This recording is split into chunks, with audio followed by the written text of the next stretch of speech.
مٹی نیچے جاتی ہے، یہ مطلب یہ ہے کہ آگ مٹی سے افضل ہے۔ آپ نے قیاس کیا تھا، گویا کہ ثابت کرنے کی کوشش کی تھی کہ ہم آدم سے افضل ہیں کیونکہ آدم کو مٹی سے بنایا گیا تھا۔ یہ بھی حقیقت ہے، دنیا جانتی ہے کہ آپ صلی اللہ علیہ وسلم بھی آدم کی اولاد میں سے ایک اولاد ہیں، آدم کی بہت سی اولاد ہیں، قیامت تک ہوتی رہیں گی، انہی میں سے آپ صلی اللہ علیہ وسلم بھی ایک آدمی ہے، ایک جس کو اللہ نے وحی بنایا، نبی بنایا ہے۔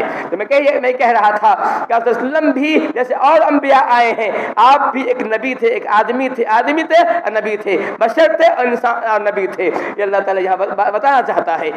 اور اتنا ہی نہیں، ہم جانتے ہیں آپ صلی اللہ علیہ وسلم کے باپ بھی تھے، آپ کی مائیں بھی تھی، آپ کے چچا بھی تھے، آپ کے جو ہے بھائی بھی تھے، چچیرے بھائی بھی تھے، اور جو ہے آپ کے خاندان کو اس طرح پر تھا جو جس کا یہ معاملہ ہو، جس کی ماں ہو، جس کے باپ ہو، جس کے چچا ہو، کو نور ہو سکتا ہے۔ اگر نبی کو نور مانا جائے گا تو یہ ماننا پڑے گا کہ نبی کی ماں بھی نور تھی، یہ ماننا نبی کی ماں کے باپ یعنی نانا وہ بھی نور تھے، وہ ماننا پڑے گا، کیونکہ نور کو نور ہی پیدا ہوتا ہے، بشر کو بشر پیدا ہوتا ہے۔ ایسا نہیں ہوا ہے کہ شیطان کی کوکھ میں شاید پیدا ہو، نہیں ہوتا ہے کہ جیسے جنات جو ہے ناری مخلوق ہے، کبھی نہیں ایسا ہوا ہے کہ جنات سے کوئی انسان پیدا ہوا ہو، کبھی ایسا نہیں ہوا ہے کہ انسان جنات پیدا ہوا ہو۔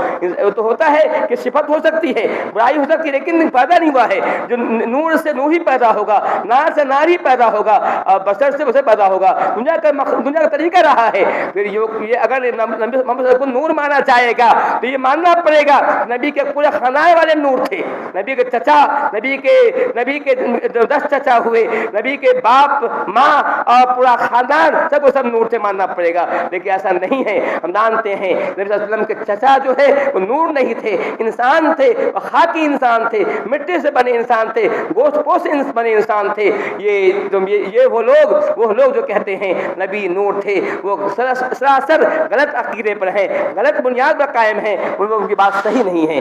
ہم آتے ہیں حدیث پڑھتے ہیں، حدیث کے اندر بہت سی قرآن کا لفظ آتا ہے، اللہ پاتا ہے اِلَىٰ مَدْيَنَ أَخَاهُمْ شُعَيْبًا، ایسی کئی سی آیتیں ہیں قرآن میں پڑھیں گے، کئی جگہ لفظ آتا ہے کہ اللہ پاتا ہے کہ ہم نے مدین طرف ان کے بھائی شعیب کو، اللہ کہہ رہا ہے کہ شعیب کیا تھے، مدین والے کے بھائی تھے۔ کہیں اللہ کہہ رہا ہے کہ صالح اپنی قوم کے بھائی تھے، کہیں اللہ کہہ رہا ہے ہود جو ہے اپنی قوم کے بھائی تھے۔ اللہ نے کئی جگہ بیان کیا ہے، معلوم ہے کہ نبی جو بات کرتا ہے اپنی قوم سے ہوا کرتا ہے، نبی جو بات کرتا ہے اپنی قوم کا فرد ہوا کرتا ہے۔ قرآن کے اندر کئی جگہ بالکل اللہ نے کہا اخا کہا، اخا بھائی کہا ہے۔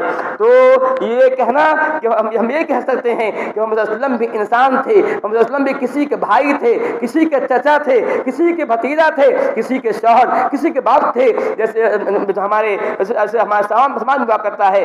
ہاں لیکن عام لوگوں میں آپ نے فرق یہ تھا کہ آپ اللہ کے رسول تھے، آپ کے چچا انسان تھے لیکن وہ رسول نہیں تھے، انسان ہوتے ہوئے رسول تھے۔ اللہ نے آپ کو برتری عطا کی تھی کہ اللہ نے آپ کو اپنا رسول بنایا تھا، اپنی رسالت کے منتخب کیا تھا۔ یہ آپ کے لیے ایک شرف کی بات تھی۔ جو ہے میں یہ کہہ رہا تھا کہ آپ صلی اللہ علیہ وسلم بھی بشر تھے۔